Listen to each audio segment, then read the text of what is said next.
Pathian kong shan rilzia lero puizia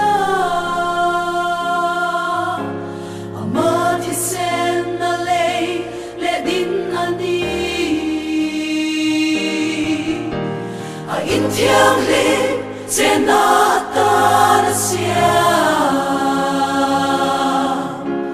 A ayo a kovela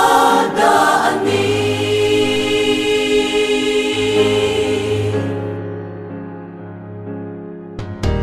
Pathian kong shan hiya varo pui Kovelin ti boral tum chin ma se Til ti thay na turu ka velani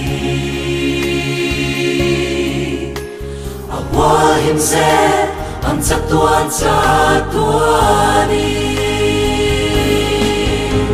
Pathian kong shan lung pui chung a rem mi thi kho kul kong kha hong tu van rong cha bi ko la sang tang chua tu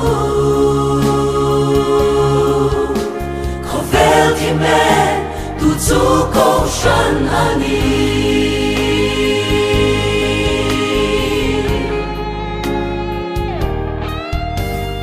Paro pui na chun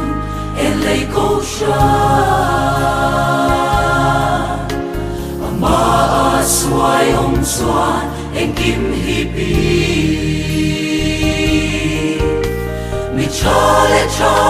lo te fun ko ma se Ko shan ro pui na ne chuang lo ve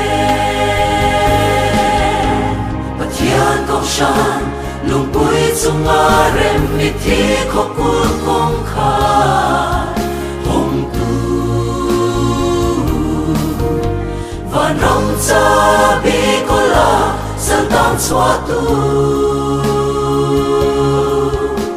kho vel thi me tu chu kong shan ani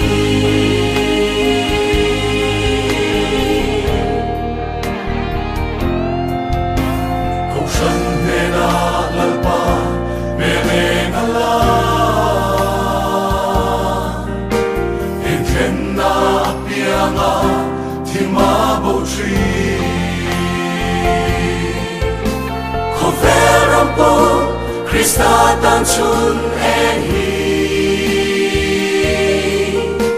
Ko shan na pui berle din chan ani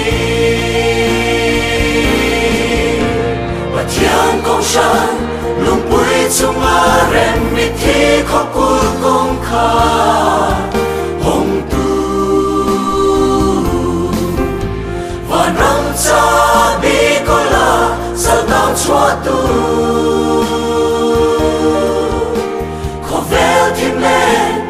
Chu kong shan ani Van rong cha bi ko la sa tang chua tu Kho vel thi me tu chu kong shan ani